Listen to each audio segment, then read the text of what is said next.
matin, je vais juste vous lire un petit verset qui se trouve avant d'introduire la prédication. Vous avez tous vu peut-être, on va parler du bonheur, d'être heureux ce matin. Le psaume 30, verset 3 nous dit ceci. Tu m'as fait remonter du monde des morts, j'avais un pied dans la tombe, mais tu m'as rendu la vie, Seigneur. C'est David qui parle. Je vais lire rapidement, les amis, ce n'est pas notre propos ce matin. Je donne la référence, peut-être pour ceux qui prennent des notes. Psaume 30, verset 3 ou 4. Vous savez, des fois, dans les psaumes, il y a des décalages. Alors ce matin, je vais essayer d'aller vite pour prêcher, parce que je veux passer un temps avec vous devant le Seigneur. Et puis, comment dirais-je, c'est David qui parle. On pense, selon certains théologiens, pense qu'il est on le mettra après, ça, s'il vous plaît, Sylvestre. On pense qu'il est sorti, en fait, d'une maladie, voilà, mais une maladie selon lui, selon son cœur, selon ce que David a reçu, a été malade, à cause d'un moment donné d'orgueil de sa vie.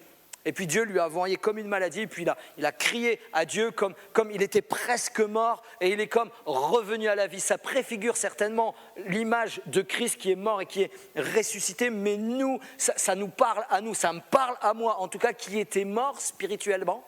Et à un moment donné, Dieu m'a donné vie parce que j'ai accepté Christ dans mon cœur comme mon Seigneur et mon Sauveur. Et la Bible nous dit que mon esprit est devenu vie. Vous êtes d'accord avec ça? Alors, est-ce qu'il y a des gens nés de nouveau ce matin? Est-ce qu'il y a 3, 4, 5, pas beaucoup, hein? Est-ce qu'il y a une hésitation là, il y a un doute là? Ouais, qu'est-ce que tu me dis là? C'est encore une nouvelle? Non! Avant j'étais mort, Dieu a touché mon cœur, j'ai accepté Christ comme mon Sauveur et mon Seigneur, et mon esprit a pris vie, et grâce à cela, j'ai un contact direct à ma foi en Jésus-Christ, mais grâce au sacrifice, j'ai un contact direct avec le Créateur des cieux et de la terre. Je suis né de nouveau, mon nom est inscrit dans le livre de vie, alléluia! On est sauvés, alléluia!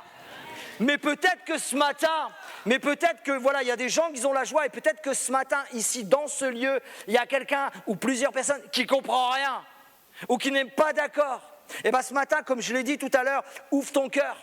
Qui que tu sois, quel que soit ton arrière-plan, quel que soit ce que tu as fait dans ta vie. Moi, je suis arrivé, un pasteur un jour m'a dit, oui, prie Dieu, waouh!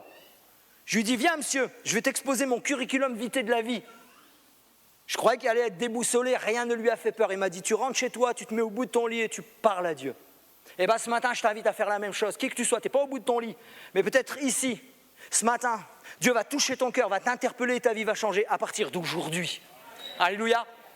Allez, ce matin, on va parler. Là, tu peux l'envoyer, Sylvestre. Sylvestre, il a dégommé. Ce matin, notre thème, pendant plusieurs semaines, et je n'aurai pas fini. Ça ne sera pas exhaustif, je suis un grand frustré parce que tout simplement je suis en train d'étudier depuis quelque temps cela et je ne pourrais pas, sur 3 prédications, sur 3 dimanches, faire le tour. Heureux, les clés du bonheur. Qui a envie d'être heureux ce matin? Peu de gens, tout le monde n'ose pas lever la main. Être heureux, je vais vous lire un texte que j'ai trouvé dans un article. Être heureux au présent. Le bonheur n'est pas l'absence de souffrance. Oh, ça commence bien, hein? Elle est jolie. Le bonheur n'est pas l'absence de souffrance. Le bonheur est inaccessible si nous croyons que l'atteindre signifie vivre dans un monde idéal sans imperfection, sans douleur, sans souffrance. Cette conception n'existe que dans les contes de fées. De plus, il est illusoire de croire que le bonheur apparaîtra comme par magie après un moment d'inconfort ou une épreuve de vie. Finalement, croire qu'il serait présent si le passé avait été différent. C'est tenter de construire une vie sur quelque chose qui n'existe pas. Aussi paradoxal que cela puisse paraître, le bonheur peut cohabiter avec l'imperfection, l'inconfort et la souffrance. Parce que le bonheur ne se trouve pas dans un monde idéal, dans le futur ou éventuellement du passé. Vous savez, ceux qui disent ouais, vivement demain, et ceux qui au contraire disent qu'ils sont nostalgiques du passé. Non, le bonheur est présent. Il est inatteignable quand nous le cherchons dans l'absolu, mais tout proche quand nous arrivons à vivre le moment présent en pleine conscience. Pour ce faire, cela est un secret. En fait, nous sommes responsables de notre bonheur. Les deux facteurs qui influencent le plus le bonheur sont la capacité à vivre, souligner et exprimer les plaisirs, les joies et toute la gamme des émotions et sentiments agréables que l'on vit, qu'ils soient subtils ou intenses. Deuxième point, la capacité à savoir faire face et faire avec l'adversité et les difficultés de la vie pour satisfaire nos besoins non comblés, nos manques, mettre nos limites, etc. C'est notre capacité à avoir une hygiène de vie et saine face aux joies, aux plaisirs et à tout ce qui est bon dans notre vie, jumelé à notre capacité à faire face aux épreuves et aux difficultés qui nous rend réellement heureux. On est donc entièrement responsable de notre bonheur. Waouh! Tout le monde a tout compris, je sais, vous avez tout enregistré. Pourquoi tu lis ça? Tout simplement, c'est nous qui décidons d'être heureux ou pas. Et on va le voir. On va le voir. Ce matin, on va partager bien sûr la parole de Dieu. Ça, c'est un article que j'ai trouvé. Je ne prétends pas être spécialiste du bonheur, à être spécialiste de la joie, etc., etc. Mais avec un peu d'arrière-plan, avec ce que j'ai pu vivre et ce que j'ai pu entendre vivre autour de moi avec diverses, je ne sais pas combien de rendez-vous depuis plus d'une quinzaine d'années, etc., je crois que le bonheur existe vraiment. Je réitère ma phrase parce que, alors je vais la changer. Je crois qu'avec Dieu, le bonheur existe vraiment. Je crois que Dieu est la clé du bonheur. Amen. Heureux, les clés du bonheur, on va voir 2 points. Si tu es pauvre, et deuxième point, si tu pleures. 2 points ce matin, que je peux pas en voir plus. On peut mettre la première diapositive, et je vais vous lire tout simplement une infime partie du sermon sur la montagne. Vous le connaissez, qu'on connaît plus sous le nom des béatitudes. Quand Jésus vit ses foules, il monta sur une montagne et s'assit. Ses disciples vinrent auprès de lui et il se mit à leur parler et à leur donner cet enseignement. Heureux ceux qui se savent pauvres en eux-mêmes, car le royaume des cieux est à eux. Heureux ceux qui pleurent, car Dieu les consolera. Heureux ceux qui sont doux, car ils recevront la terre que Dieu a promise. Heureux ceux qui ont faim et soif de vivre comme Dieu le demande, car Dieu exaucera leurs désirs. Heureux ceux qui ont de la compassion pour autrui, car Dieu aura de la compassion pour eux. Heureux ceux qui ont le cœur pur, car ils verront Dieu. Heureux ceux qui créent la paix autour d'eux, car Dieu les appellera ses fils. Heureux ceux qu'on persécute parce qu'ils agissent comme Dieu le demande, car le royaume des cieux est à eux. Heureux êtes-vous si les hommes vous insultent, vous persécutent et disent faussement toutes sortes de mal contre vous. Parce que vous croyez en moi, réjouissez-vous, soyez heureux, car une grande récompense vous attend dans les cieux. C'est ainsi, en effet, qu'on a persécuté les prophètes qui ont vécu avant vous. Amen. Les béatitudes, c'est le début du sermon sur la montagne. Le sermon sur la montagne, il comprend à peu près 2 chapitres et demi, mais peu importe. Ce matin, je ne vais pas rentrer dans le détail de tout le sermon sur la montagne, il faudrait plusieurs semaines pour le voir ensemble. Quand on finit de lire ça, entre guillemets, vous pouvez vous dire, il faut être parfait pour être heureux. C'est un peu ça, hein? Ça pointe la perfection, là. Ça pointe, j'ai rien à me reprocher, je suis parfait, je suis nickel, voilà. Ben non, pas du tout. Et on va le voir ensemble. On va relire le premier verset, les 2 premiers versets, Matthieu 5, versets 1 et 2.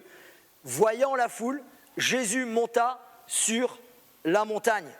Et après qu'il se fut assis, ses disciples s'approchèrent de lui, puis, ayant ouvert la bouche, il enseigna et dit un mot qu'il va répéter plusieurs fois.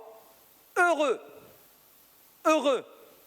j'ai envie qu'en sortant d'ici, je prie qu'en sortant d'ici, que qui que tu sois ce matin, qui que nous soyons, nous décidons et nous saisissons que le bonheur que Dieu veut nous donner ce matin. Amen. C'est ma prière, c'est mon désir. Je priais à ça toute la semaine, pour cela toute la semaine. Heureux, ce mot signifie littéralement bienheureux. Ici, il décrit bien plus qu'une émotion passagère et superficielle. Jésus parle du bien-être que Dieu accorde. Les béatitudes offrent la démonstration du fait que la voie de la bénédiction céleste est en opposition à celle que le monde prend dans sa poursuite du bonheur. Les béatitudes, c'est du latin beatitudo, qui signifie le bonheur. La société considère que le bonheur peut être atteint par quoi ? Par les richesses, l'amusement, l'abondance et les loisirs et les choses semblables. Déjà, je vais m'arrêter là. Moi, quand j'étais jeune, on parlait, je ne suis pas blindé de thunes, je ne suis pas très riche, mais je sais une chose, que le bonheur n'est pas dans la fortune. Parce qu'un homme dans la Bible qui a été extrêmement riche, qui avait une grande sagesse, qui a construit le temple de l'Éternel grâce un petit peu à son père, mais il avait amassé des tonnes et des tonnes d'or, des tonnes et des tonnes d'argent, des tonnes et des tonnes de cèdre de Liban. Sa fortune, on a tellement entendu parler de très loin de sa sagesse et de sa fortune que la reine du sabbat est venue le voir, j'ai entendu. Mais la reine du sabbat a dit, j'ai trouvé mieux que la sagesse de Salomon, j'ai trouvé le créateur des cieux et de la terre. Bref. Pourquoi je dis ça ? Parce que tout simplement, cet homme qui était extrêmement riche, qui a fait des choses incroyables, etc. Et mon épouse qui a lu cette semaine, qui a été interpellée, elle a dit, pourtant elle l'a lu je pense des dizaines de fois, et puis je parle du roi Salomon qui a dit, mais le nombre de femmes qui a eu ce type, bref, je ne vais pas donner le détail ce matin. Il y a des sourires, il y a des rigolades partout. Je ne donne pas le détail ce matin. Eh bien cet homme a dit, tout est vanité. Donc le bonheur n'est pas dans ces choses-là. Le bonheur est dans la sagesse, et la sagesse, c'est le commencement de la connaissance de Dieu. Donc là, moi je crois que le bonheur n'est pas dans les richesses, dans l'amusement, dans l'abondance et les loisirs. Mais par contre, tout ça ne sont pas interdits. C'est la première fois que j'entends un pasteur dire, mais non, la Bible dit clairement, rien n'est interdit, mais tout n'est pas utile. Rien n'est interdit, mais je ne me laisserai asservir par quoi que ce soit. Vous croyez que je ne m'amuse pas ? C'est bon de rigoler. C'est bon de partager des bons moments fraternels. D'ailleurs, je crois que Jésus a rigolé. C'est pas un blasphème, hein ? Jésus a eu des mots. Et je suis sûr que s'il serait venu à Biarritz, il y aurait eu du jet ski, il aurait fait du jet ski. Vous comprenez ce que je veux dire ? Rien n'est interdit, mais tout n'est pas utile. Je dis ça parce que moi j'aime bien le jet ski, hein, c'est pour ça. Hein. Je ne sais pas si Seigneur, je ne veux pas déranger personne dans ces... Mais la vérité est tout autre. Dans les béatitudes, Jésus décrit le caractère réel de la vraie foi et du bonheur que l'on doit saisir en tant qu'être humain. Tout être humain, toute créature de Dieu a droit au bonheur. Alléluia. Mais peut-être ce matin tu es rentré et puis tu fais croire que tu es heureux. Je suis dans la joie. Et peut-être ce matin même tu as chanté. Je suis dans la joie. Et au fond de toi, il y a tout. C'est la guerre. Et bien ce matin, moi je ne le sais pas. Il n'y a que Dieu qui sait, il n'y a que Dieu qui sonde ton cœur. Et toi, il n'y a que Dieu qui te connaît mieux que quiconque. Mais moi je suis appelé pour communiquer quelque chose. Mais je le disais tout à l'heure, ma prière c'est que tu repartes. Pas forcément tu vas repartir et tu seras... Non, mais que tu saisisses ces paroles. Que le Saint-Esprit touche ton cœur. Et que dans la semaine, au fur et à mesure, tu puisses saisir et capter ce que Dieu a réservé pour ta vie. De paix, de joie et de bonheur, malgré les difficultés, malgré les circonstances, malgré les choses qui sont des fois difficiles. Heureux, les clés du bonheur. Premier point, si tu es pauvre, alors il y a des gens très intelligents en face de moi. Et peut-être que tu as réussi dans ta vie professionnelle et que tu as un compte en banque que... tu as le droit, si tu es pauvre, j'ai fait exprès de le dire. Ça veut dire, des fois, vous savez, dans certaines religions, on fait une distinction entre les pauvres et les riches. Je l'ai dit tout à l'heure, Salomon croyait en Dieu, il était très riche. Abraham croyait en Dieu, pardonnez-moi, c'est le père des croyants, Abraham. Abraham n'était pas un pauvre. La Bible dit qu'il y avait des serviteurs, il y avait des cheptels, c'est des centaines d'animaux, etc., de toutes sortes, etc. C'était un homme d'affaires, Abraham. Mais peu importe, c'est pas si tu es pauvre, c'est pas que les pauvres. Jésus a mis le doigt, si tu es pauvre. Il dit, heureux ceux qui se savent pauvres en eux-mêmes, car le royaume des cieux est à eux.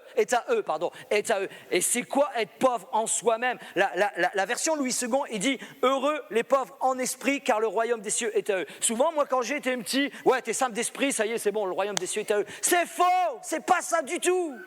C'est pas ça du tout, on va le voir ensemble très rapidement. Pauvre en esprit, la caractéristique évoquée ici est le contraire de l'autosuffisance. Il y a beaucoup de gens qui sont très intelligents, parce que Dieu donne l'intelligence. Ça, c'est bien de le rappeler, ça. Parce que l'orgueil précède la chute. Non, je plaisante. Mais l'autosuffisance, il ne faut pas s'appuyer sur notre propre sagesse, car notre propre sagesse est vaine. Il ne faut pas s'appuyer sur nos propres connaissances, parce que nos connaissances sont vaines. Hier, je le dis, il m'a dit de le dire, donc je le dis. Hier, nous étions donc avec Roberto et Anna, et puis j'avais ce monsieur aux portes de ses 88 ans, à la limite de pas loin de 90 ans, et il me disait, mais c'est bon d'apprendre. Waouh! C'est excellent d'apprendre, il me dit.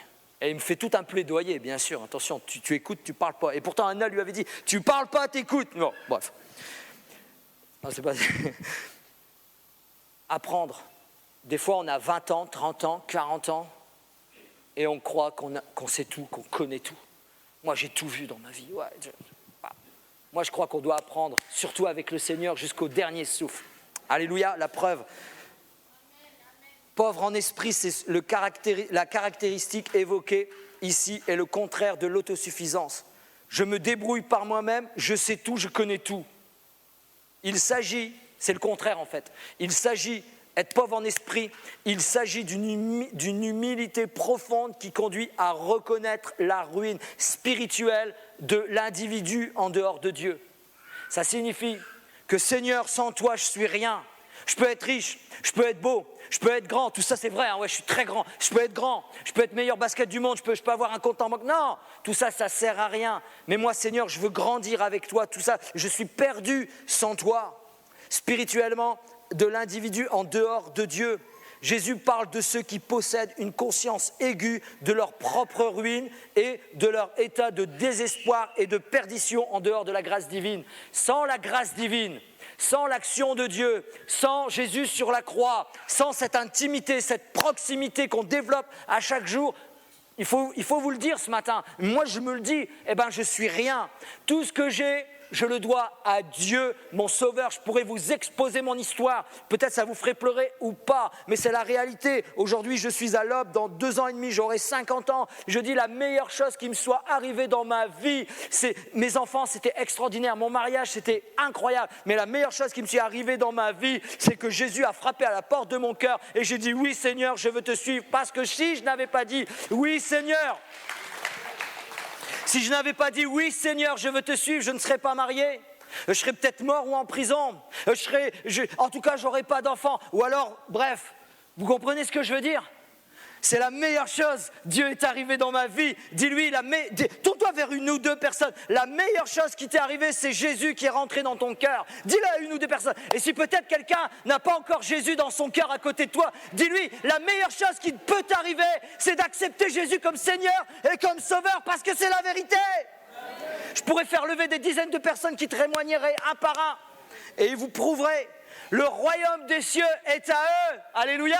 Si tu commences à croire que Seigneur, moi j'ai besoin de toi, je veux te connaître, sans toi je suis rien, mais pas du baratin à l'égard de Dieu, mais de la vérité, de la sincérité, de l'honnêteté. Il y a des gens qui ont des... Moi, ce qui m'émerveille, c'est ça. Vous savez, parce que moi, je n'ai pas fait de grandes études. Mais moi, ce qui m'émerveille, c'est ça. C'est de rencontrer des gars, des hommes, des femmes, des jeunes hommes, des jeunes filles qui ont des capacités intellectuelles hors normes. Vous connaissez ça ? Moi, j'en connais, moi, dans mon entourage. Hors norme, les gars. Je parle d'un truc. Oui, moi, j'ai pas compris, là. Tu veux répéter, mais en français courant. Et les gars, là, ou les femmes, là, elles ont des diplômes, ils ont des trucs incroyables. Mais qu'ils disent ceci, moi, sans le Seigneur, je suis rien.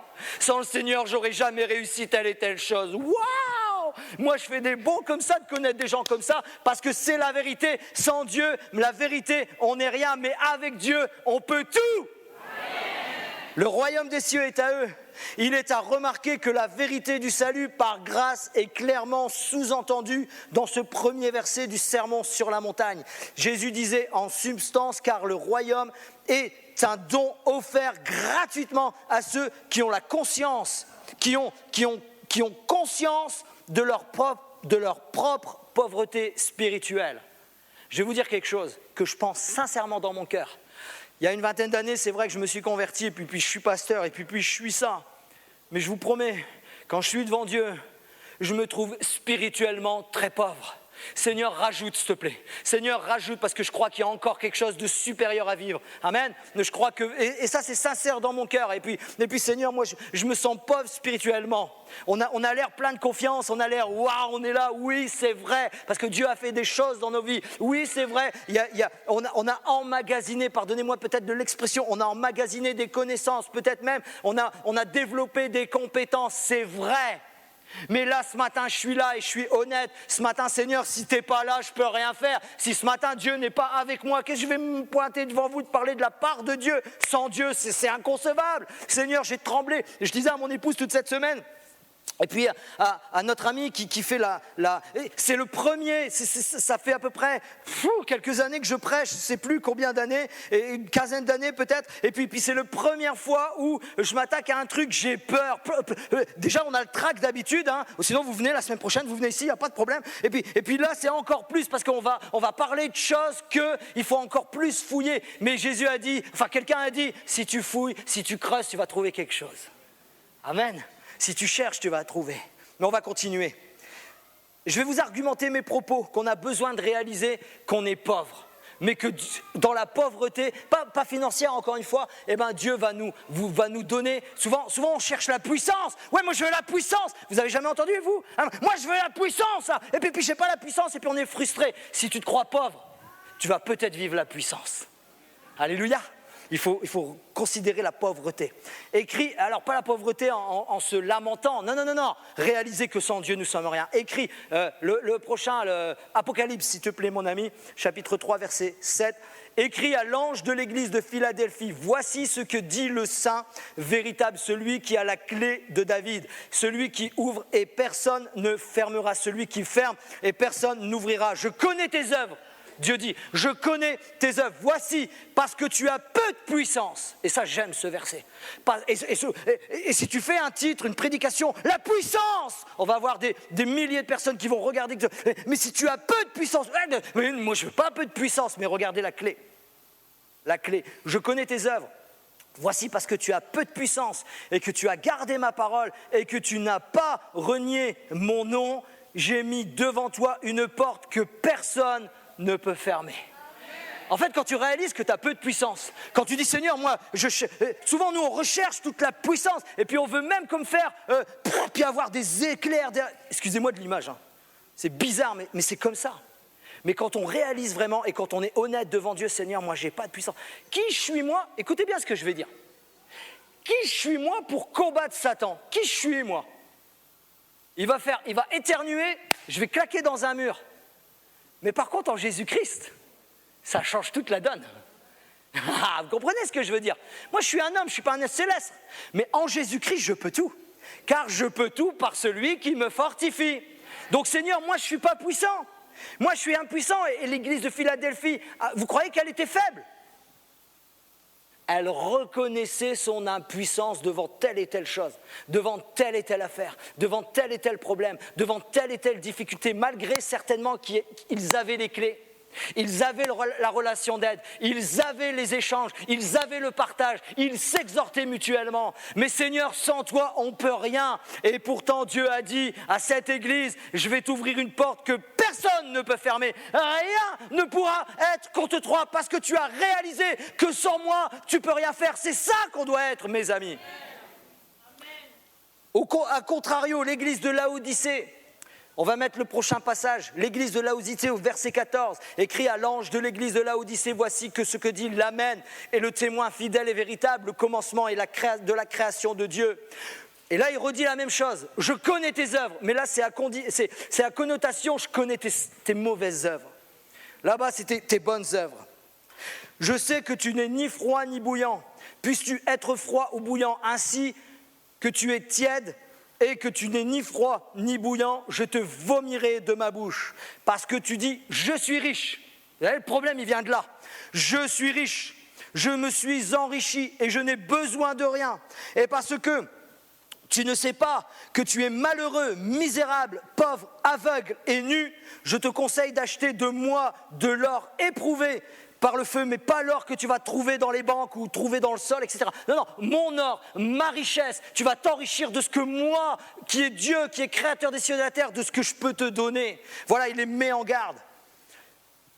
Et bien sûr, et des vêtements blancs, afin que tu sois vêtu et que la honte de ta nudité ne paraisse pas, et un collier pour oindre tes yeux, afin que tu vois. Vous savez, c'est tout le contraire.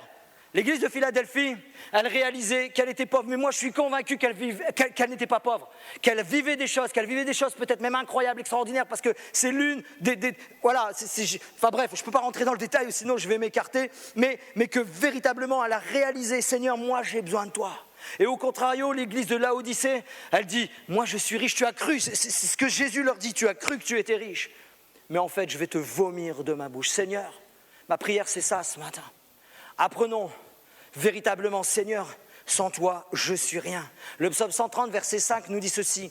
J'espère en l'Éternel, mon âme espère en l'Éternel et j'attends sa promesse. Mon âme compte sur le Seigneur plus que sur les gardes comptent sur le matin, que les gardes ne comptent sur le matin. En toutes les circonstances de notre vie, attendons-nous à Dieu, comptons sur Dieu, réalisons que sans Dieu, nous ne sommes rien. Souvent, nos problématiques arrivent, elles tombent sur nous, on cherche la solution intellectuellement, financièrement, matériellement ou je ne sais quoi encore. Et quand on a fini toutes les recherches, quand on a épuisé toutes nos compétences, c'est à ce moment-là qu'on dit, Seigneur, tu ne pourrais pas me donner un petit coup de main, s'il te plaît? Et c'est à ce moment-là que Dieu intervient. Mes amis, je vous invite, vous et moi, vous comme moi, à faire le contraire. Il y a une problématique, j'ai des compétences pour la régler. Vous et moi, je parle quand je dis nous avons des compétences pour les régler. Mais apprenons, Seigneur, malgré mes compétences, je viens à toi, parce que je me crois pauvre. Seigneur, c'est toi qui as la clé de telle et telle solution. Seigneur, conduis-moi, inspire-moi, parle-moi, tout ce que vous voulez. Et vous allez voir comment, cling, clang, ça c'est l'une des clés du bonheur.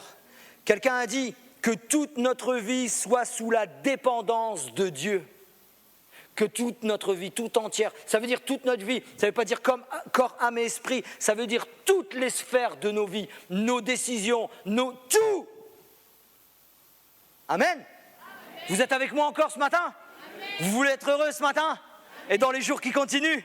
Alors saisissons, Seigneur, je ne suis pas simple d'esprit, blablabla, mais Seigneur, je me crois spirituellement pauvre. Alléluia. 2 Corinthiens, verset 12, je pourrais même... 2 Corinthiens, chapitre 12, verset 9.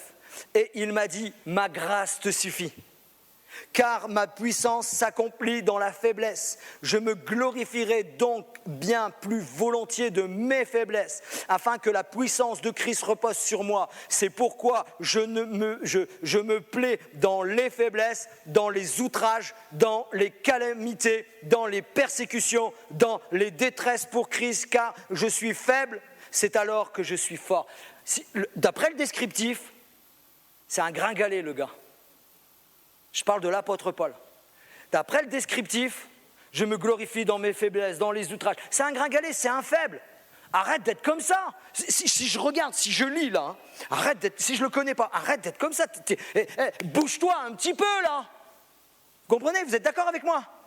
Je sais que vous avez un grand respect pour l'apôtre Paul et vous dites, oh, il déraille encore le pasteur là. Mais c'est vrai. Mais si on réalise qui est Paul, waouh! Paul, la Bible nous dit de lui, quelques années auparavant, il sentait le meurtre et la menace. Vous croyez que c'est une flippette? Vous croyez que c'est quelqu'un qui a peur de telle et telle chose? Non, c'est un homme qui connaît les armes, c'est un homme qui sait se battre, c'est prouvé, historiquement, etc. Je pourrais développer sur plein de trucs, détailler la vie de Paul, il me faudrait plusieurs jours. Il savait se battre physiquement, parce qu'il ne faisait pas des arts martiaux, mais vous comprenez ce que je veux dire.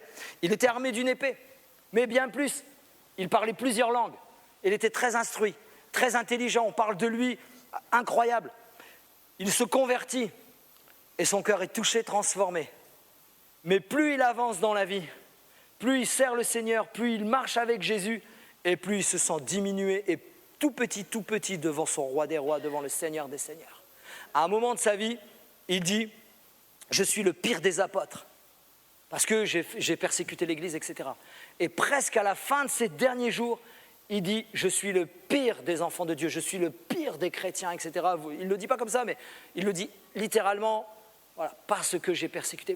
Plus il avance, et plus il se sentit diminuer. Comme un petit peu notre ami Jean-Baptiste. Je veux diminuer afin que Christ grandisse.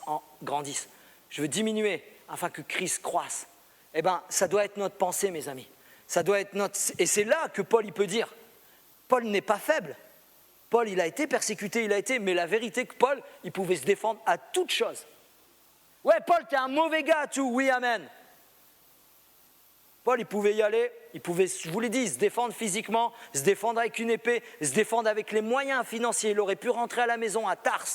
Paul, c'est prouvé historiquement, il est issu d'une famille extrêmement riche. Il était à l'école d'Harvard de l'époque. Il parlait plusieurs langues, il était pharisien, mais il naissait à Tars. À Tars, il n'y avait que des investisseurs, c'est le New York de l'époque, que des investisseurs financiers. Le gars, bref, et il était, n'oublions pas, un petit détail pour prouver sa richesse, il était romain. Et il avait hérité de son grand-père.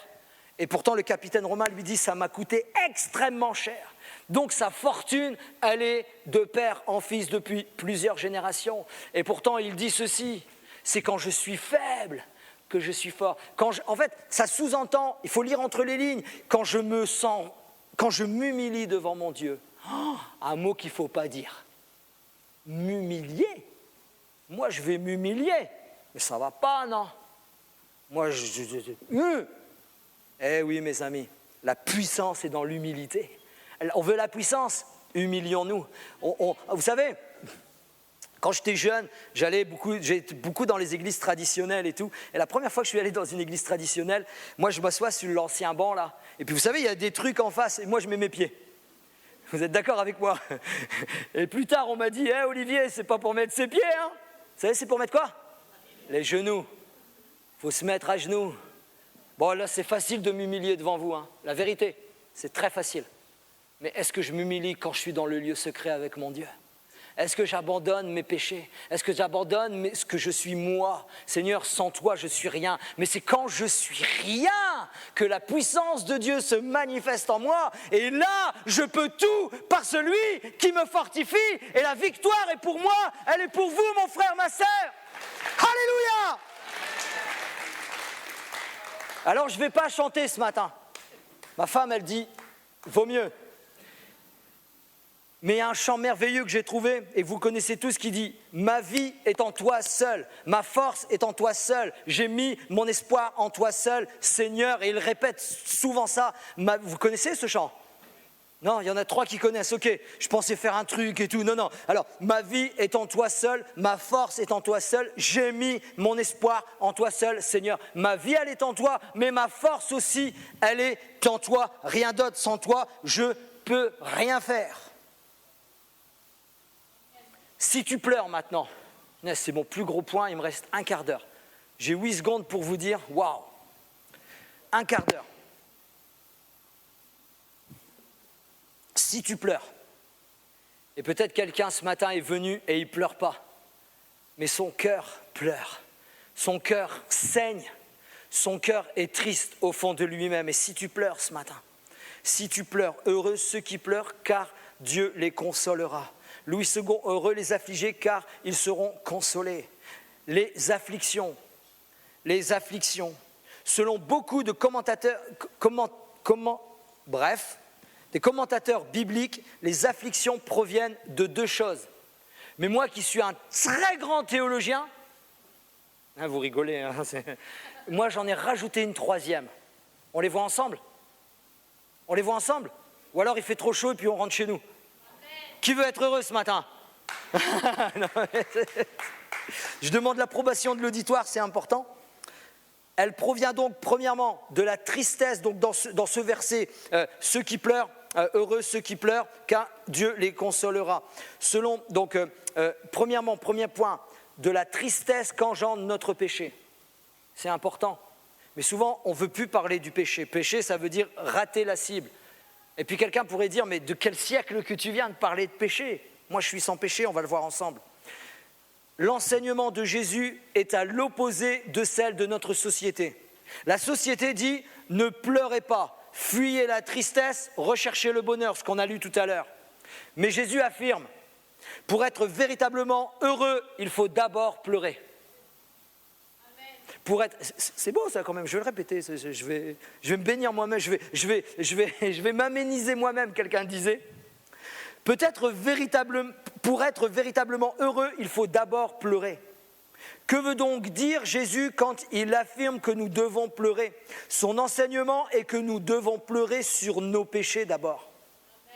Il parle d'une tristesse spirituelle et non d'une tristesse selon le monde. Avant de connaître le bonheur du salut, nous devons au préalable pleurer sur nos péchés. Une telle affliction conduit à la repentance. La tristesse selon Dieu produit une repentance qui mène au salut et que l'on ne regrette pas, tandis que la tristesse du monde produit la mort. Paul l'affirme. Paul confirme cela, 2 Corinthiens chapitre 7 verset 10. En effet, la tristesse selon Dieu produit une repentance à salut dont on ne se repent jamais, tandis que la tristesse du monde produit la mort. Combien de fois nous devons pleurer sur nos péchés? Ça, c'est une affirmation, c'est ce que Dieu veut de nous. Généralement, nous ne pleurons pas. Nous ne pleurons plus, je dirais ceci. Nous préférons qualifier le péché de petites erreurs. J'ai fait ma petite erreur, ma petite bêtise. Mais Dieu les considère comme des péchés. Je fais une parenthèse, il ne nous condamne pas. Mais il considère cela comme des péchés. C'est du direct. Il est où, lui?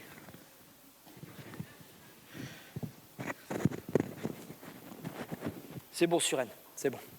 Arrête de... Bref, c'est bon, on entend bien? Allez, on reprend? Il y a des gens, il y a des choses qui ne veulent pas que je dise ça, mais je vais le dire quand même. Mais Dieu donc les considère comme des péchés. Aussi longtemps que nous n'aurons pas considéré nos péchés comme Dieu les considère, nous ne nous serons pas réellement repentis. Ce n'est pas une erreur, ce n'est pas un manquement, ce n'est pas juste un petit dérapage. Non, j'ai commis un péché. Dieu ne nous condamne pas. Dis pas, ouais, t'es mauvais, là, disqualifié, n'est pas un homme. C'est les hommes qui réagissent comme ça, et des fois même c'est légitime. Mais Dieu nous pointe le doigt, comme le Saint-Esprit. Quand vous êtes, comment dirais-je, vous êtes comme culpabilisé. La culpabilité ne vient pas de Dieu. Le Saint-Esprit convainc de péché, de justice et de jugement. Il pointe le doigt sur l'erreur, sur le péché, pas l'erreur, sur le péché. Tu as fait ça. Comment un enfant va dire, ce que tu as fait, c'est mal. Mais sache que je te pardonne. Mais tu auras une punition. Tu seras puni de tablette pendant X temps, par exemple. Eh bien, Dieu fait la même chose avec nous. Mais quand on commencera à considérer que nos péchés, ce sont des péchés, eh bien, à un moment donné, c'est là qu'on sera réellement... C'est ça la vraie repentance. Seigneur, j'ai fait une erreur, c'est vrai, mais ce n'est pas une erreur, c'est un péché. Je vais vous dire une chose. Allez, un péché, petit péché mignon même. Mais c'est un péché. La Bible me dit, sois soumis à tes autorités, ok ? Je roule à 70 au lieu de 50. Qu'est-ce que j'ai fait? Une erreur. J'ai dépassé la limitation. Eh bien, réellement, j'ai raté la cible. Donc, j'ai commis un péché. Et si je réalise qu'effectivement, c'est un péché, bon, là, tu as juste à lever le pied. C'est un exemple de la vie commune, de la vie courante que j'expose. Mais c'est la même chose dans toutes les sphères de notre vie. Je sais qu'il y a moins d'amen, mais c'est la vérité. Ceux qui pleurent seront consolés, parce que si on commence à réaliser, à vivre ces choses et à pleurer sur ces choses, nous serons consolés. Si nous nous repentons de nos péchés, Christ nous consolera. Nous regardons en nous-mêmes et pleurons. Nous tournons le regard vers Christ et trouvons l'espérance, la paix, la joie. Sans tristesse, il ne peut y avoir de joie. Il faut d'abord pleurer sur nous-mêmes, sur nos vies, sur nos péchés, et ensuite la joie vient par après. Sans véritable repentance, nous ne pouvons pas accéder au salut. Amen. Ça, c'est le premier point, la tristesse qu'engendre notre propre péché. Deuxième point, celle que nous inspire l'effrayante condition de notre société. Des gens, moi je suis pas très vieux, je vous l'ai dit tout à l'heure, j'ai 37 ans la semaine dernière, mais je vois depuis quelques années, moi j'ai vécu dans les années 80, c'était ma jeunesse, et je n'ai pas grandi dans les choses de Dieu, et puis il y avait certaines choses, etc. Mais plus les générations elles passent, plus les choses avancent, waouh, il y a des trucs, moi ça me dépasse, je suis dépassé. Mais je ne dois pas rejeter, pas les mauvaises choses, mais les choses qui sont faites, qui sont dites, celles que nous inspire l'effrayante condition de notre société. Ça nous fait pleurer. Ça nous fait peur. C'est dans ce genre de société que nos enfants grandissent. On leur dit à l'école, et je ne veux pas avoir de problème avec l'éducation nationale, mais c'est une vérité. Tu es quoi, toi ? Ouais, t'inquiète, tu pourras devenir soit un garçon, soit une fille, il faut arrêter. Ouais, je sais, je m'attaque à des choses qui... Oh, c'est pas bien que tu... Et alors ? Ils m'enfermeront, c'est pas grave, je dis la vérité. Il y a eu 3 amens, oh, qu'est-ce qu'on va devoir dire ? Jusque où va là ? Bon, bref. C'est une vérité. Moi, ça me déchire mon cœur. Et je pleure pour ça. Et ça, c'est le deuxième point sur lequel on peut pleurer. Son rejet du Sauveur, ça me fait pleurer. Quand je parle de Dieu, ou même dans ma propre famille, est-ce que j'étais avant ? Donc j'ai fait pleurer d'autres personnes. Mais ça nous fait pleurer. Mais Dieu nous consolera.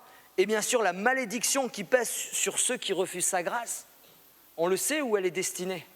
Et pourtant, autour de nous, il y a plein d'hommes, de femmes, de jeunes filles, de jeunes hommes, de toutes sortes de conditions et autres, qui sont malheureusement en direction vers la perdition. Mais de quel temps tu es ? Quelqu'un écouterait ce message-là qu'il ne connaît pas. Mais de quel temps tu es ? Qui tu es pour dire cela ? Ce n'est pas moi qui le dis, c'est la parole de Dieu. Sans Christ, je ne peux pas accéder. Sans ma confession à Christ, sans Christ n'est pas convaincu, mais pas convaincu de péché, de justice et de jugement, et que je l'ai accepté, je n'ai pas l'éternité auprès de Dieu. Point barre. Et ça me fait pleurer. Et troisième point, et ça peut-être ça va parler à quelqu'un ce matin, mais aussi quel que soit le sujet de ton affliction. Le mot affliction est très intéressant.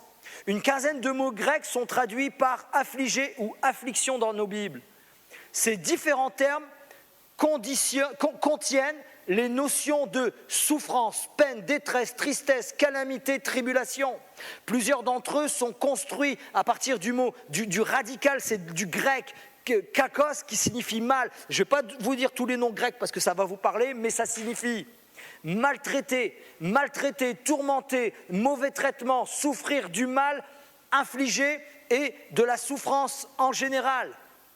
Là où les souffrances de la vie présente en général sont insignifiantes comparées à la gloire à venir, la même pensée est exprimée où l'apôtre utilise le mot typlis, littéralement les pressions dans lesquelles nous vivons et nous avons et nous subissons au quotidien. Alors quels que soient les mots que je viens de citer, si tu as douleur, tu pleures. Si tu as mal, tu pleures. Si on t'a attristé, tu pleures. Mais si tu pleures devant Dieu et si tu reconnais, Seigneur, j'ai besoin de toi. Seigneur, je pleure devant toi et je sais qu'avec toi, eh bien là, tu ouvres une porte à Dieu pour ton cœur. Et la Bible nous dit que Dieu essuiera toutes les larmes de tes yeux. Mais ça, c'est pour plus tard. Mais dans le temps présent. Le psaume 147, verset 3, et j'en ai encore pour quelques minutes et puis on a terminé. La Bible nous dit « Il guérit ceux qui ont le cœur brisé, il pense leurs blessures ». Le psaume 34, verset 18, « L'Éternel est près de ceux qui ont le cœur brisé, il sauve ceux qui ont l'esprit dans l'abattement ». Un verset qui a été écrit 700 ans avant l'arrivée de Jésus, dans Ésaïe, il dit ceci. « L'Esprit du Seigneur l'Éternel est sur moi, car l'Éternel m'a oint pour porter de bonnes nouvelles aux malheureux. Il m'a envoyé pour guérir ceux qui ont le cœur brisé, pour proclamer aux captifs la liberté, aux prisonniers la délivrance. » Et quelques 700 ans plus tard, un homme est apparu dans une synagogue et il commençait à prêcher. Et il a ouvert la Torah, c'est des rouleaux qu'on fait comme ça. Et il a lu ceci, il a lu le même texte que je viens de vous lire qui se trouve dans Luc. Là, c'était dans Ésaïe, mais là dans Luc, il prononce cette parole. « L'Esprit du Seigneur est sur moi parce qu'il m'a oint pour annoncer une bonne nouvelle aux pauvres. Il m'a envoyé pour guérir ceux qui ont le cœur brisé, pour proclamer aux captifs la délivrance et aux aveugles le recouvrement de la vue, pour renvoyer libres les opprimés. » Ce que je veux dire par là, que ce matin, on peut avoir toute la tristesse du monde, mais si on pleure et puis qu'on ne fait pas cette expérience à donner nos douleurs, à donner nos souffrances, à donner ce qui nous déchire nos cœurs aux pieds du Seigneur ce matin, tu pourras pleurer, tu pourras être consolé, mais ce sera qu'un laps de temps. Par contre, la consolation de Dieu dure pour toujours. Quelqu'un a dit, s'il est une consolation, diapo 3, s'il est une consolation parmi les agitations et les peines de la société humaine, c'est la foi sincère et l'affection réciproque de bons et vrais amis. Moi, je vais te dire quelque chose ce matin. L'amitié est très importante, la communion fraternelle est très importante. Mais il y a une personne, pour quelqu'un, Dieu veut devenir ton ami. Peut-être qu'il y a quelqu'un ce matin qui ne croit pas en Dieu, qui ne veut pas entendre parler de Dieu. Mais je te le dis ce matin, Dieu veut devenir ton ami. Mais peut-être toi ce matin qui es là et qui s'est éloigné de l'amitié de Dieu, Dieu veut redevenir ton ami. Je vais inviter que tu sois, qui que nous soyons ce matin, que nous soyons au Seigneur depuis des années, que tu sois engagé depuis peu, que tu sois dans une église comme celle-ci pour la première fois, qui que nous soyons ce matin, que tu sois fille ou fille de chrétien, parce que des fois, dans nos églises, il y a nos enfants. Peut-être il n'y en a pas beaucoup ce matin, mais je vais le dire quand même, parce que peut-être il y en a. Tu n'es pas chrétien, tu n'es pas enfant de Dieu parce que tes parents sont enfants de Dieu. Tu dois faire ta propre expérience. Tu dois donner ton cœur. Tu dois dire, oui Seigneur, j'ai besoin de toi dans ma vie. Arrête de vivre avec les prières de tes parents. Arrête de vivre sous la bénédiction de tes parents. C'est important, tu vis avec tes parents, tu vis sous le toit de tes parents, tu dois honorer tes parents, etc. Mais spirituellement parlant, tu dois faire tes propres expériences. Spirituellement parlant, tu dois crier à Dieu ce matin. Que tu sois grand-maman, grand-papa, parent, enfant, jeune ou moins jeune, que tu sois en couple ou autre chose, j'ai épuisé mon... Ou peut-être tu t'es simplement éloigné de Dieu à cause de différentes circonstances dans ta vie. Tu es là physiquement, mais que dans ton cœur, tu es loin de Dieu. Tu as chanté les louanges, tu es fidèle dans l'église, et ça c'est bien. Mais la vérité, c'est qu'il faut avoir un cœur à cœur avec le Seigneur. Et là, il peut à ton bonheur. Il est dit, Dieu essuiera toute larme de leurs yeux dans Apocalypse. Mais la pensée apocalyptique est une pensée eschatologique, est une pensée de la fin des temps, est une pensée pour plus tard. Mais qu'a-t-il dit ? Moïse a dit ceci à Dieu. Qui vais-je leur annoncer ? Moïse il a eu une mission bien précise, bien particulière d'aller annoncer le Dieu éternel, etc. Mais qui vais-je annoncer ? Et qu'a-t-il répondu ? Dieu a répondu à Moïse, va annoncer le « je suis ». Alors ce matin, mes amis, le « je suis », il est présent. Je vous l'ai dit, il essuiera toute larme de leurs yeux. C'est eschatologique, c'est pour la fin des temps, c'est pour bientôt quand viendra la fin. Mais Dieu est aussi le Dieu du présent. Il est le « je suis ». Et le « je suis » pour toi ce matin, il est là. Et le « je suis » veut essuyer les larmes de ton cœur, les larmes de ton âme. Les larmes ne sont pas seulement que physiques et liquides. Mais les larmes peuvent être intérieures. Les larmes parce qu'il y a une séparation. Les larmes parce qu'il y a de la douleur. Les larmes parce qu'il y a de l'incompréhension. Les larmes parce qu'il y a de la frustration. Quelqu'un a écrit, diapo 4, si tu as peur, si tu as mal à ton cœur, si tu pleures, tu te soulages, alors pleure et exprime ta douleur. Laisse couler une larme. et apaise ton âme. Laisse sortir tes sentiments et exprime ce que tu ressens. Mais exprime à Dieu ce que tu ressens. Pas comme ça. Bien sûr, tu peux l'exprimer à un ami. Et je suis pour cette redevabilité. Je suis pour l'ami. Je vous l'ai déjà expliqué. Et puis c'est biblique. Mais c'est important d'exprimer devant Dieu, car il essuiera tes larmes, mon ami. Il essuiera tes larmes, mon frère, ma sœur. Il compatit à ta douleur. Il te comprend. Vous savez pourquoi notre Dieu nous comprend? Parce qu'il a vécu les mêmes choses. Il sait ce que tu vis. Il comprend ce que tu vis. Quel que soit ton âge ce matin, pardonnez-moi, on est limite dans midi, mais il fait chaud. Moi, j'ai encore plus chaud que vous. Mais mon cœur pleure ce matin. Parce qu'il y a des gens, il y a des amis qui sont là ce matin. Peut-être qu'ils écoutent la vidéo, qu'ils vont écouter la vidéo. Ça sera une prédication de plus. On est des spécialistes de l'écoute de la prédication. Vous écoutez à 300 prédications par an approximativement. À 200, 250, à 300 prédications par an. Mais la vérité, si la prédication si la parole de Dieu est prêchée, c'est pour vivre du changement dans nos vies. Mais est-ce que ce matin, on va saisir la clé du bonheur ou pas? Est-ce qu'on va saisir la clé du bonheur? Heureux ceux qui pleurent, et je vais commencer à pleurer devant Dieu, commencer à repleurer devant Dieu sur ma vie, pas se lamenter, mais à dire Seigneur, je pleure sur la société, à dire Seigneur, je pleure parce que j'ai tel et tel péché, j'ai tel et tel manquement. Encore une fois, c'est pas se lamenter ni se flageller, mais être vrai devant Dieu.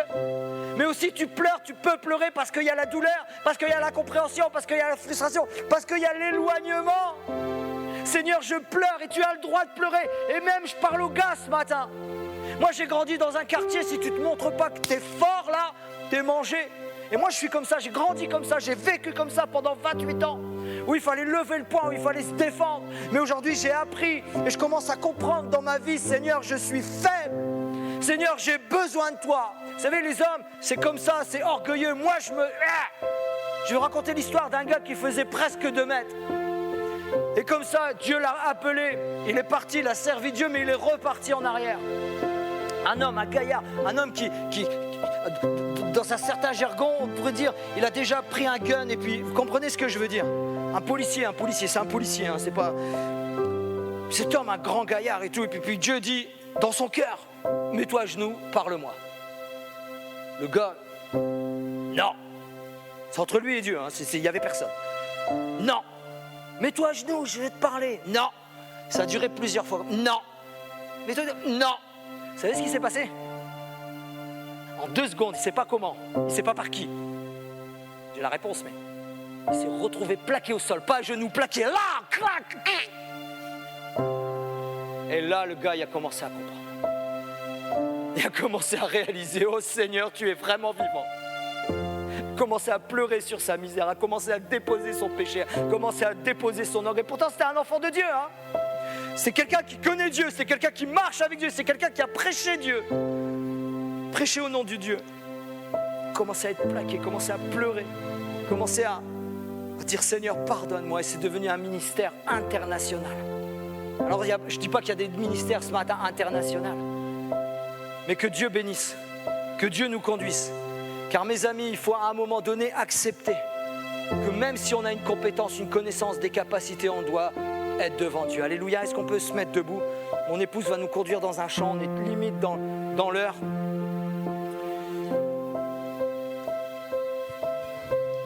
Quel ami j'ai trouvé. Je voudrais qu'on le vive comme une prière, comme une demande à Dieu ce matin.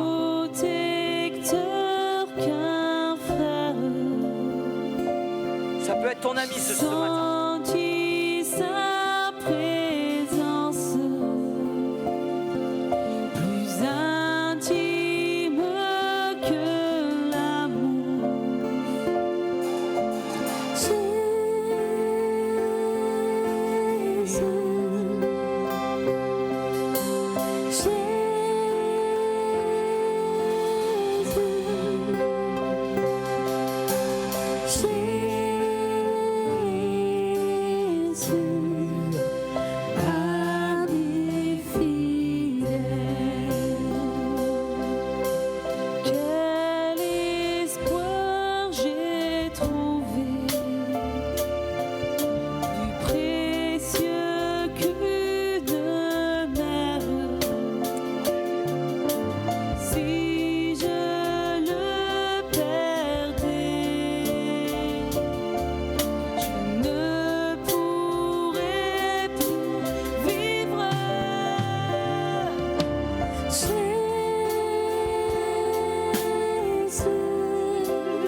je sais qu'on est arrivé juste à l'heure, mais j'ai vraiment sur mon cœur de faire un appel. Comme ça, main levée, là où nous sommes. Je vais appeler différentes personnes. La première série de personnes, catégorie, ou appelez-le comme vous voulez. Peut-être tu es ici ce matin, peut-être pour la première fois, peut-être tu es déjà venu plusieurs fois, mais tu t'es pas engagé avec Dieu, peut-être tu crois pas, peut-être tu as juste entendu ça pour la première fois, des choses comme ça pour la première fois. Comme on l'a chanté, comme on a essayé de le communiquer, il n'y a que Jésus qui peut transformer ta vie ce matin. Il n'y a que Jésus qui peut changer ton cœur. Il n'y a que Jésus qui peut agir au-delà de ce que tu as peut-être déjà agi toi-même dans ta vie, etc. Et ce matin, je vais t'inviter à faire une expérience en disant, je vais t'appeler à lever la main et puis dire, oui Seigneur, viens dans ma vie. Et peut-être tu te poses 1001 questions qui sont là. Eh bien, je t'invite à venir peut-être me voir moi en tant que pasteur, mais voilà, connexion est fermée pendant les vacances, mais viens me voir, n'hésite pas. Et on partage et on communique. Ce matin, j'invite, si tu n'es pas engagé avec le Seigneur, qui que tu sois, eh bien, je t'invite, et je veux que tout le monde ait les yeux fermés quelques instants. C'est important. Peut-être c'est la vie de quelqu'un qui est en jeu ce matin. Commence à prier, Église de Dieu. Commence à prier dans ton cœur, bien sûr. Commence à dire, oui Seigneur, touche 1, 2, 3, 4, 5 personnes. Je ne sais pas moi où tu en es avec le Seigneur. Eh bien, je t'invite là où tu es à lever la main, tout simplement. Oh Seigneur. Peut-être c'est des jeunes, peut-être des moins jeunes. Voilà, gloire à Dieu. Voilà, les yeux sont fermés, les yeux sont fermés, les amis. Alléluia. Gloire à Dieu. Quelques personnes ont levé la main ce matin. Voilà, je vous invite à baisser la main là où vous êtes. Après, j'appelle une autre catégorie de personnes où peut-être ils sont là, ils sont engagés avec Dieu depuis des années. Mais comme on l'a entendu, ils se sont comme refroidis. Ou peut-être tout simplement, tu es là, tu es engagé avec Dieu, mais tu pleures dans ton cœur. Il y a des difficultés. Il y a des choses qui sont là et il y a des choses difficiles dans ta vie, des choses que tu n'acceptes pas, des choses que tu ne comprends pas. Tu es fidèle avec Dieu, mais ton cœur pleure. Tu pleures la nuit, tu pleures le jour. Et bien ce matin, mon frère, ma soeur, les yeux fermés dans l'auditoire, ça regarde toi, Dieu et entre guillemets le pasteur. Et bien tu lèves la main là où tu es, je vais prier pour toi. Gloire à Dieu, le Seigneur. Voilà, moi il me faut quelques instants. Les mains se lèvent, des dizaines de mains se lèvent. Gloire à Dieu. Voilà, moi il me faut quelques instants. Waouh, waouh. Gloire à Dieu là-bas, je vous ai vu, mademoiselle. Gloire à Dieu, des dizaines de là-haut. Gloire à Dieu, gloire à Dieu. Merci Seigneur. L'Église a pris dans nos cœurs, l'Église a pris. Gloire à Dieu, je vous ai vu, gloire à Dieu. Le Seigneur, il y a une seconde, même la Bible nous dit que la parole n'est pas encore en nos bouches, que Dieu le sait, moi il me faut du temps. Voilà, je vous demande de baisser vos mains ce matin. La dernière catégorie de personnes, et les yeux sont fermés mes amis, mais c'est important d'aller jusqu'au bout. Tout simplement ce matin, qui que tu sois, mais qu'il y a un péché qui dévore ta vie. Et que tu ne l'appelles pas péché, tu l'appelles erreur. Et bien ce matin, confesse que c'est un péché. Je t'invite à lever ta main là, qui que tu sois, où que tu sois. Et Dieu, et tout le monde a les yeux fermés. Ça c'est un moment plus fort, plus intime, plus personnel. Tout le monde a les yeux fermés, quelques mains se lèvent. Quelques mains se lèvent. Gloire à Dieu, soyons honnêtes, sincères ce matin. Saint-Esprit est là et tout peut arriver. Gloire à Dieu. Voilà, je demande que les mains soient baissées. Voilà, j'ai vu. Hein. Voilà, baissez les mains, voilà. On n'est pas dans le fait de regarder, de voir, mais on va prier ce matin. Est-ce que l'Église de Dieu, on peut prier tous ensemble pendant un instant, pendant quelques secondes, pendant que le ciel est ouvert, pendant que l'action du Saint-Esprit est là ce matin. Seigneur notre Dieu, nous te prions, Seigneur. Seigneur, nous te prions, merci parce que tu as agi dans les cœurs ce matin. Merci parce que tu es Saint-Esprit, tu es encore en train d'agir. Et ce matin, nous te prions ensemble pour les 3 catégories de personnes, les hommes, les femmes qui sont venus à Dieu ce matin, qui s'engagent avec toi ce matin. Mais je te prie pour que les personnes qui reviennent à toi ce matin, qui ont pris la décision de revenir à toi ce matin. Seigneur, nous te prions et que l'Église prie, mes amis. Je te prie pour ceux qui ont réalisé que dans leur vie, ce n'est pas une erreur, ou une deuxième erreur, ou une troisième erreur, mais que c'est un péché. Tel ou tel péché, bénis ses frères, bénis ses sœurs. Fortifie-les, encourage-les, relève-les. Parce que Jésus-Christ est vivant, alléluia. Et je te prie, nous te prions, Seigneur,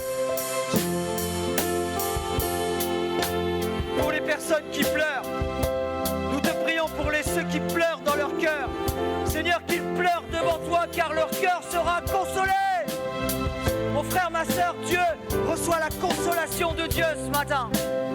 Reçois cette consolation profonde. Au nom de Jésus, alléluia.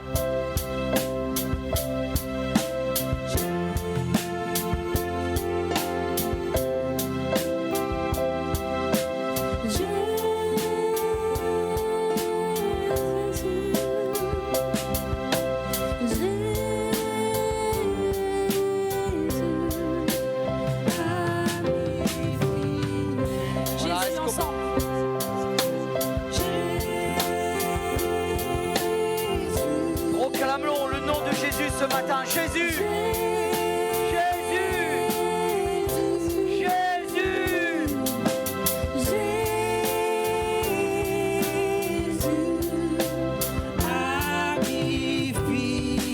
Jésus ensemble, Jésus.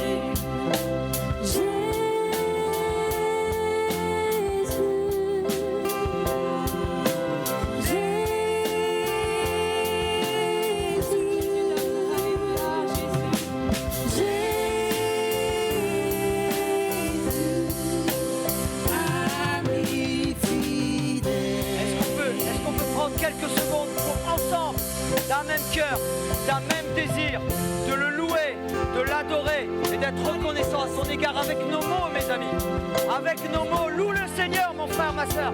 Loue le Seigneur, mon ami. Loue le Seigneur, jeune femme, jeune fille.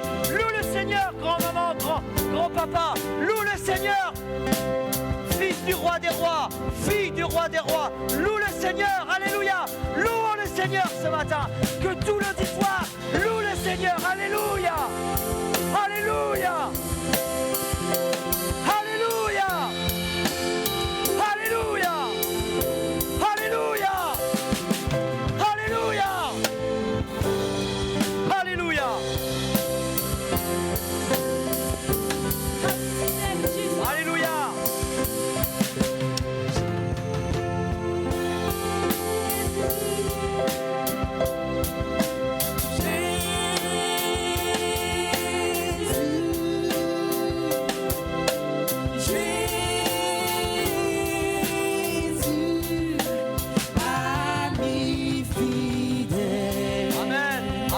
Amen. Gloire à Dieu. Gloire à Dieu. Gloire à Dieu. Un cri de victoire dans la maison de Dieu ce midi là. Un cri de joie. Un cri de victoire. Un cri, Seigneur, tu vas bénir. Seigneur, tu vas rétablir. Seigneur, je te prie, nous te prions que pendant la semaine, cette parole soit ressassée dans les cœurs et que véritablement nous puissions dans nos lieux secrets prier, crier, pleurer à toi, afin que nous soyons régénérés, qui que nous soyons ce matin. Nous voulons aller plus loin, nous voulons encore plus de toi, nous voulons une action du Saint-Esprit, nous voulons être victorieux en Jésus-Christ, notre Sauveur et Seigneur. Et l'Église dit un grand Amen, alléluia.